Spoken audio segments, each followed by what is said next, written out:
প্রিয় ছোট্ট শিক্ষার্থীরা, কেমন আছো তোমরা সব? আশা করি ভালো আছো। বাংলা ব্যাকরণ বিধি চ্যানেলে তোমাদেরকে আরো একবার স্বাগত। বেশ কয়েকজনের অনুরোধের জন্য আজকে একটা বর্ধিত ভিডিও, অর্থাৎ ক্লাস 4 চতুর্থ শ্রেণীর যে ভাষাপাঠ বই আছে, আমি ব্যঞ্জন ধ্বনি নিয়ে আলোচনা করেছিলাম, কিন্তু কিছু পাঠ রয়ে গেছে। তো তোমাদের রিকোয়েস্টে আবার সেই যে পরের পাঠটা সেটা আমি নিয়ে আসছি। অর্থাৎ ব্যঞ্জন ধ্বনি আমি স্পর্শবর্ণ পর্যন্ত, অর্থাৎ ক থেকে ম পর্যন্ত এই ধ্বনিগুলো নিয়ে আলোচনা করেছিলাম, কিন্তু ময়ের পরেও যে সমস্ত ধ্বনিগুলো রয়েছে সেই ধ্বনিগুলো নিয়ে আলোচনা করা হয়নি। অনেকের কাছে এটা একটা ঘাটতিও থেকে গেছে। ক্লাসে তো আর সবসময় বোঝা হয়ে ওঠে না, এই ধরনের ভিডিওর মাধ্যমে পূরণ করার চেষ্টা করি। ঠিক আছে, চ্যানেলটা সাবস্ক্রাইব করে রাখো এই ধরনের ভিডিও পেতে। এছাড়াও বিভিন্ন ধরনের যে চাকরির যে খবর এবং চাকরির যে সিলেবাস সেই সম্পর্ক নিয়েও আলোচনা করে থাকি। ঠিক আছে, চলো আজকে ক থেকে ম পর্যন্ত আমি বলেছিলাম যে এই যে ক থেকে ম পর্যন্ত এইগুলো সব কি বলতো, স্পর্শবর্ণ। স্পর্শবর্ণ কি আমি একটু আগের আলোচনাটা জুড়ে দিয়ে বলছি। স্পর্শবর্ণ কি না, আমাদের যে জিহ্বা, এই জিহ্বা আমাদের মুখগহ্বরের মধ্যে যে সমস্ত বাক যন্ত্রগুলো আছে, তোমরা জানো বাকযন্ত্র সম্পর্কে। তো সেই বাকযন্ত্রগুলোর কোথাও না কোথাও স্পর্শ করে আমাদের যে শ্বাসবায়ু কোথাও বাধা পাচ্ছে, কোথাও অল্প বাধা পাচ্ছে, কোথাও বেশি বাধা পাচ্ছে, সেই রকমভাবে যে উচ্চারণ হয় স্পর্শ করে, সেইগুলো ক থেকে ম পর্যন্ত ধ্বনিগুলো, এইগুলোকে ওই জন্য বলা হয় স্পর্শ ধ্বনি। এবার তোমাদের মনে প্রশ্ন জাগবে, তাহলে ময়ের পর অন্তস্থ জ, র, ল, ব, তালব্য শ, পেট কাটা মূর্ধন্য ষ, দন্তের স, হ, ডয় শূন্য র, ঢয় শূন্য র, অন্তস্থ, খণ্ডত্ব, অনুস্বার, বিসর্গ, চন্দ্রবিন্দু, চাপ, এই বর্ণগুলো কি তাহলে কোথাও স্পর্শ করছে না, এমনি এমনি উচ্চারণ হয়ে যাচ্ছে? ব্যাপারটা আসলে তা নয়। স্পর্শ তো অবশ্যই করছে, আবার স্পর্শ করছে না। আমরা এই আলোচনার গভীরে যাওয়ার আগে একটা কথা বলতেই হয়। দেখো, আমাদের যে বাংলার যে শব্দ বা বাংলার যে ভাষা, যে অক্ষর, যে বর্ণ, সেইগুলো আমরা সংস্কৃত থেকে ধার করে নিয়েছি কিছু। অনেক সময় কি হয়, শব্দগুলো ধার করে নিলেও তাদের যে বানানটা আমরা নিয়ে নিয়েছি, বর্ণগুলো আমরা নিয়ে নিয়েছি, কিন্তু উচ্চারণটা আমরা সংস্কৃতের নিইনি। কিরকম? ধরো সেই আবার কি লিখলাম বলো, প দয়ে দ, পদ্ম। পদ্ম মানে কি জানো? পদ্ম মানে কেউ জানে না। পদ্ম মানে একটা বিশেষ ফুল। তখন তোমরা বলবে প দয়ে দয়ে তো হয় না, তাহলে এটা কি হয় না, এর তো বানানটা হচ্ছে প দয়ে ম, প দয়ে ম, এইটাকে বলা হয় পদ্ম। পদ্ম মানে হচ্ছে ফুল। তাহলে এই যে প দয়ে দয়ে, তাহলে এইটা কি? এইটা আসলে আমরা বাংলাতে বলি, আর আমরা লিখি কি, এইটা আমরা লিখি প দয়ে ম। আমরা কি ময়ের উচ্চারণ করি? করি না। তাহলে আমরা পদ্ম তো বলি না, কিন্তু সংস্কৃত ভাষায় বা হিন্দি ভাষায় পদ্মই বলে। ঠিক আছে, এইটা আমি কেন বললাম, কারণ আমাদের যে বর্ণ আছে, এই যে অন্তস্থ জ, জয়ের কথা ধরে নাও, কোন জ বলে এটাকে, অন্তস্থ জ, এটাকে তো আমরা জ বলি। এই বর্গীয় জ আর এই অন্তস্থ জ উচ্চারণ করো, কি পেলে? তোমার কানকে জিজ্ঞাসা করো তুমি কি পেলে, তো তোমরা বলবে যে না কিছুই তো না, যে বর্গীয় জ যেরকম ভাবে উচ্চারণ হচ্ছে আর অন্তস্থ জ সাই। তাহলে এর মধ্যে তফাৎ কোথায়? তফাৎ অবশ্যই আছে। আমি বললাম এইগুলো আমরা যখন হিন্দি বা সংস্কৃত যদি কোথাও শুনি, বা হিন্দিটা যদি শুনে থাকি, সংস্কৃতটা আজকালকার সেরকমভাবে কেউ বলে না, হিন্দিটা আমরা ধারাভাষ্য বা খবর নিউজ এইগুলো যদি আমরা শুনে থাকি, তাহলে আমরা অনেকটা বুঝতে পারব। ধরো তোমাদের বইতেই আছে যাদব, কি বলি এটাকে? যাদব, অন্তস্থ জয় আঁকা দ আর ব, আবার বর্গী জয় আঁকা দ ব। এই দুটোর মধ্যে তফাৎ কি? এই দুটোর মধ্যে কিছু তফাৎ নেই, উচ্চারণ একই।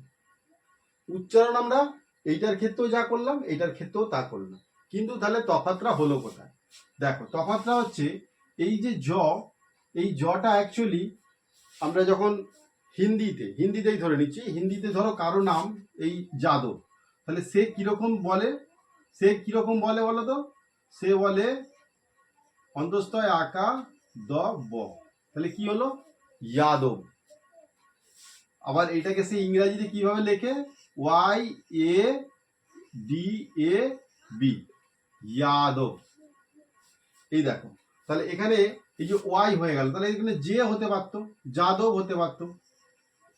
হতে পারতো, কিন্তু যে না হয়ে ওয়াই হয়ে গেল। তার মানে এই যে এই জটা অ্যাকচুয়ালি উচ্চারণটা যেটা সংস্কৃত বা হিন্দিতে আছে যাদব, ইয়া।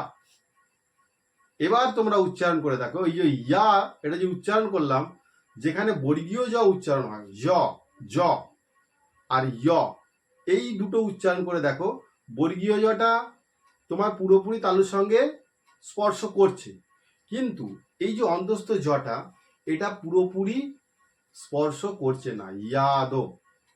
পুরোপুরি স্পর্শও করছে না, আবার স্বরধ্বনির মতো পুরো শ্বাসবায়ুও কিন্তু ছাড়ছে না, কোথাও একটু বাধাপ্রাপ্ত হচ্ছে।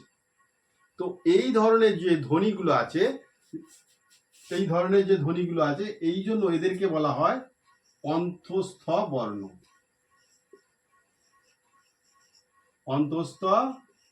বর্ণ। এই বর্ণগুলোকে কি বলা হয়? অন্তঃস্থ বর্ণ। কেন? কোথাও অন্তঃস্থ মানে হচ্ছে মাঝামাঝি একটা জায়গায় গিয়ে এরা উচ্চারণ হয়। এবার র এর কথা আসি, এটা জ গেল, তাহলে এবার র এর কথা আসছে। র এর ক্ষেত্রে কি ঘটছে? র, দেখো জিভটা কোথায় স্পর্শ করছে?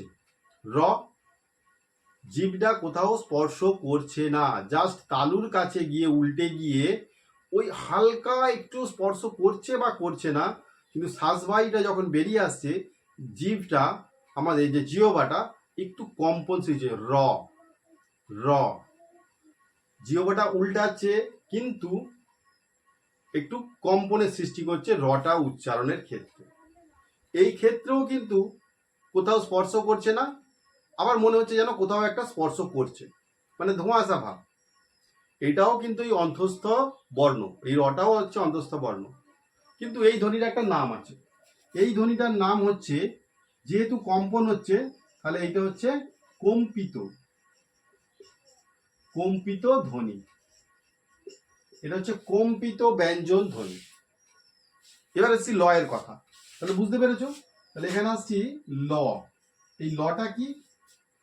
ল, এই যে র যেখানে উচ্চারণ হচ্ছে, লও সেখানে উচ্চারণ হচ্ছে, কিন্তু তুমি দেখো ল যখন উচ্চারণ করছো, জিভটা যখন উল্টে গিয়ে তালুর কাছে স্পর্শ একটু করছে, তখন জিভের দুটো সাইড কিন্তু ফাঁকা হয়ে যাচ্ছে, ল।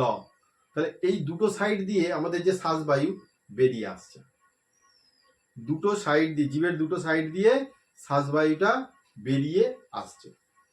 সেই জন্য এই যে লটাকেও অন্তঃস্থ বর্ণ বলে, কিন্তু এর আর একটা নাম আছে ল।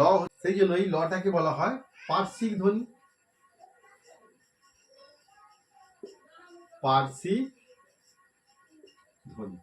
মানে দুটো পাশ দিয়ে যেহেতু আমাদের শ্বাসবায়ুটা বেরিয়ে যাচ্ছে, জন্য এটাকে অন্তঃস্থ পার্শ্বিক ধ্বনি বলা হয়। এবার দেখো, এটা গেল তাহলে অঞ্জ অন্তঃস্থ বর্ণ, র হচ্ছে কম্পিত ধ্বনি, ল হচ্ছে পার্শ্বিক ধ্বনি, জ র ল। তাহলে এবার কি আসছে না ব। তাহলে বটা কি? এ দেখো, এটা হচ্ছে বর্গীয় ব নয়। ব একটা আমাদের আছে, ক থেকে ম পর্যন্ত, প ফ ব, এটা হচ্ছে বর্গীয় ব। এই ব এর উচ্চারণটা হচ্ছে যেমন বাবা বা বাপি বা বক, এই সব উচ্চারণগুলোর ক্ষেত্রে ওই বটা ব্যবহার করা হয়। এই বটাও হচ্ছে ওই সংস্কৃত বা হিন্দির মতোই উচ্চারণ হয়। যেমন এটা, এর উচ্চারণ ঠিক আছে, এই যে ওয়াও, এর উচ্চারণটা কিরকম হচ্ছে? ওয়াও।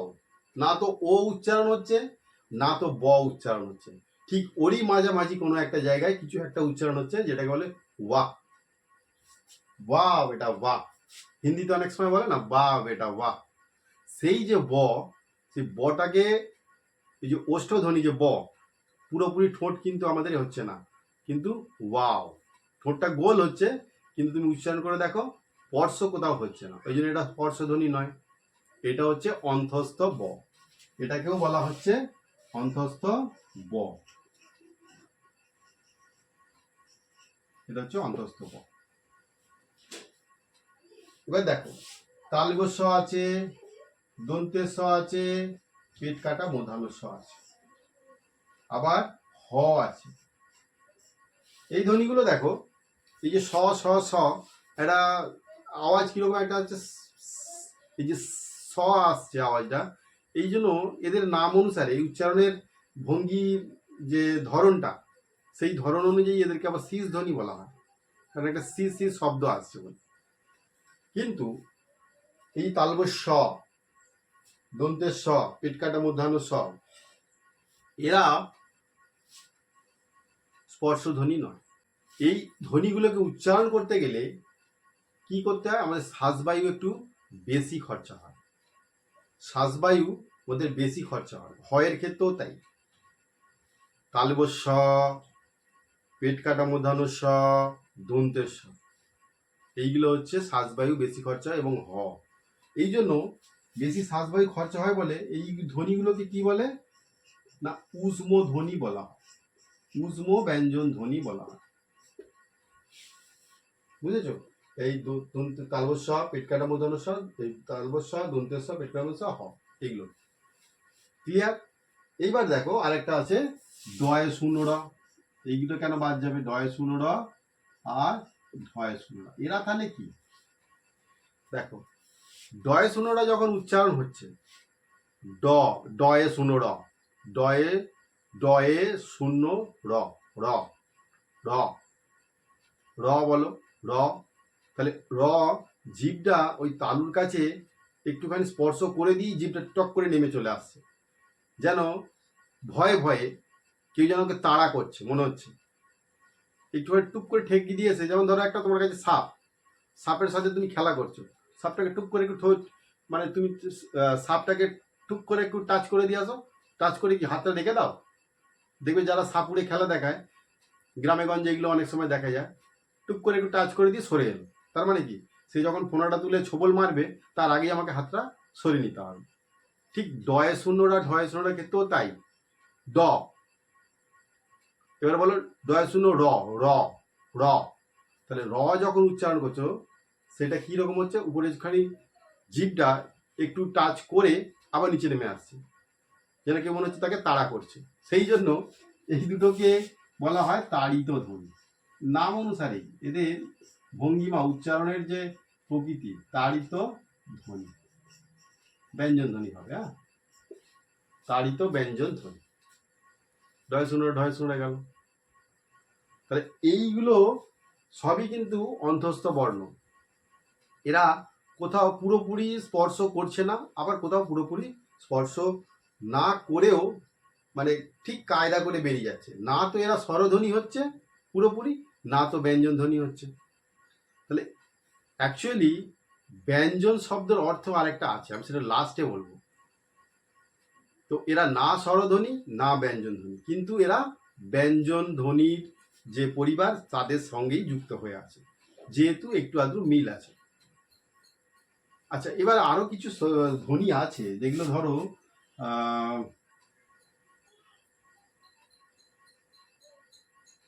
খণ্ডত্ব, অনুস্কার, বিসর্গ আর চন্দ্রবিন্দু চাঁদ।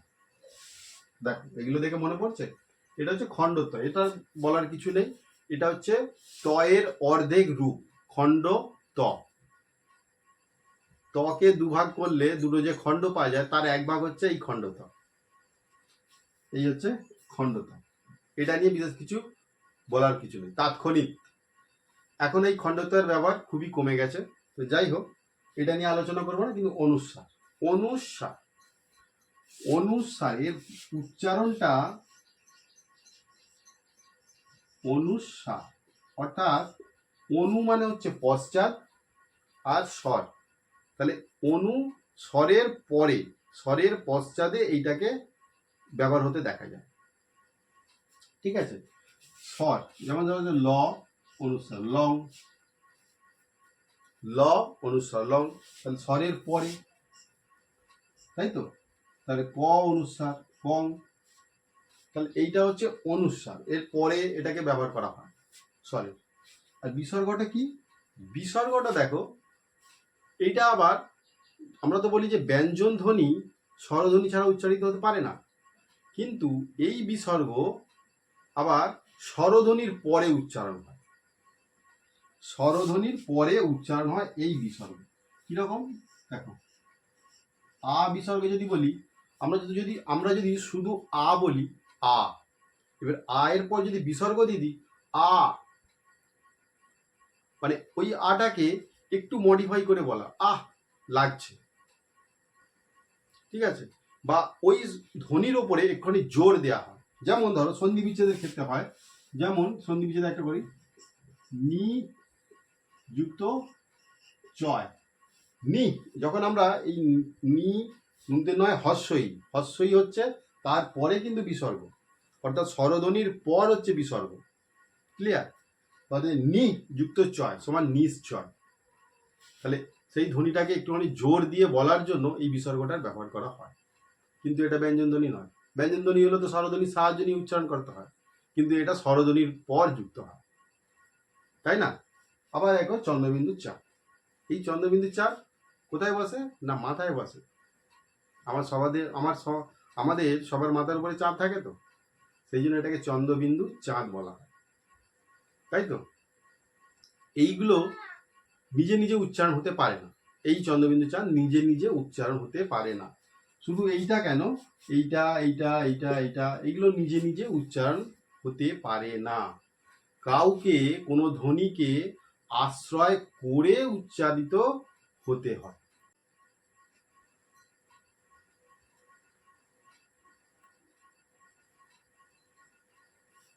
কোনো না কোনো একটা ধ্বনিকে আশ্রয় করে উচ্চারিত হতে হয় এই চন্দ্রবিন্দু চাঁদ, ঠিক আছে।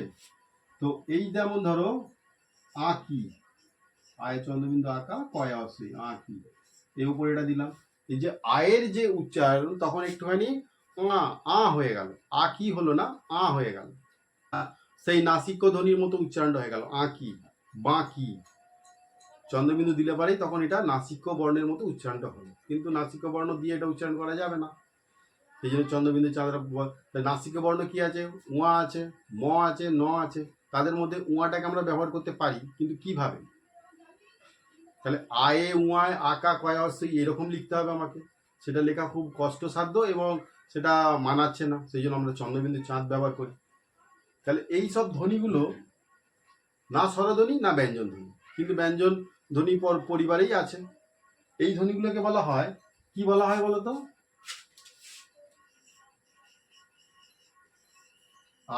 বা আশ্রয় স্থান ভাগী ধ্বনি। এই সব ধ্বনিগুলো নিজে নিজে উচ্চারণ হতে পারে না বলে এদেরকে বলা হয় আশ্রয় স্থান ভাগী ধ্বনি। তাহলে ক্লিয়ার হয়েছে? তাহলে কেন এইগুলো স্পর্শ ধ্বনি নয়, তাহলে বুঝতে পারছো আশা করি। এরপরও যদি তোমাদের কোথাও বুঝতে অসুবিধা হয় তাহলে আমাকে কমেন্টে অবশ্যই জানিও, ঠিক আছে। আর এই পড়াশোনা করতে করতে যদি মনে হয় যে একই ঘরে পড়াশোনা করছি, বোরিং লাগছে, একটু পড়াশোনার আলাদা পরিবেশ হওয়া দরকার, তো বাড়ির বড় যারা আছে তাদেরকে বলতে পারো, বা আপনারা যারা দেখছেন গার্জেন, তো আপনাদের উদ্দেশ্যে বলছি বাচ্চাদেরকে একটু পড়াশোনার আলাদা পরিবেশ দিতে হয়। তো পরিবেশ দেওয়ার জন্য যদি পসিবল হয় স্টাডি রুম যদি থাকে তাহলে তো খুব ভালো হয়, আর যদি না থাকে তাহলে ওই বেডরুমের মধ্যেই কোনো একটা জায়গায় একটা তাকে স্টাডি পরিবেশ দিতে, একটা স্টাডি টেবিল কিনে দিলেন বা স্টাডি মেটেরিয়ালস কিছু আছে সেইগুলো কিনে দিলেন, বাচ্চারা এতে খুব উৎসাহিত হয়, পড়ার প্রতি একটু আকর্ষণ বাড়ে। তো আপনারা এই জিনিসপত্রগুলো কোথায় পাবেন? অনলাইনে অবশ্যই খুব সহজেই পেয়ে যাবেন। আর আমি আমার এই ভিডিওর ডেসক্রিপশানে কিছু লিঙ্ক দিয়ে দেবো, ওখানে গিয়েও আপনারা সার্চ করে দেখতে পারেন। হয় যদি তোমাদের উপকার হয় তাহলে তুমি অবশ্যই চাইবে যে তোমার বন্ধুরা একটু উপকৃত হোক, তাদের মধ্যে দিয়ে শেয়ার করে দিও, সবাই মিলে একসাথে শিখলে পারে নিজের মধ্যে আলোচনা করলে আরও জিনিসটা গভীরভাবে তোমাদের মনের মধ্যে গেঁথে যাবে, ঠিক আছে। এইভাবে পড়াশোনা করলে পারে তোমাদের যে নলেজটা আরও অনেক বাড়ে। এইগুলোকে কি বলে বলো তো? এইগুলোকে বলা হচ্ছে গ্রুপ স্টাডি। গ্রুপ স্টাডি হতো গ্রুপ স্টাডিটা কি না, 2-3জন মিলে একটা টপিক নিয়ে আলোচনা করলি। এই ধ্বনি, ব্যঞ্জন ধ্বনি নিয়েই আলোচনা করলি। তুমি ব্যঞ্জন ধ্বনি সম্পর্কে যতটা জানো সেইটা তুমি বললে, এবং তোমার আরেকটা বন্ধু সে ব্যঞ্জন ধ্বনি সম্পর্কে যতটা জানে সে বলবে। তা তুমি যেটা জানো না তার কাছ থেকে সেটা জেনে নিলে, বা তারা যেটা জানে না তোমার কাছ থেকে জেনে নিল তারা। তো এইভাবে একে অপরের সাথে আদান প্রদান করলে পারে তাহলে তোমাদের মধ্যে নলেজটা আরো বাড়বে, আরো গভীরে গিয়ে পৌঁছাবে। আর এইটা তোমাদের সারা জীবন মনে থাকবে এরকমভাবে পড়াশোনা করবে। বই তো এমনি পড়ে পড়ে মুখস্থ করে করে তুমি কত মুখস্থ করবে। পদ্ধতি শেখো, তাহলে খুব কম পড়তে হবে এবং নিজে থেকে জিনিসগুলো করতে পারবে। চলো, বেশি বকবক হয়ে যাচ্ছে, চ্যানেলটা সাবস্ক্রাইব করে দিও। সাবস্ক্রাইব করলে পরে পয়সা কিচ্ছু কাটে না। এই ধরনের ভিডিও আগে তোমাদের মোবাইলে চলে যাবে, তোমরা দেখতে পারো। তো আজকে এই পর্যন্তই। থ্যাংক ইউ, ভালো থেকো সবাই।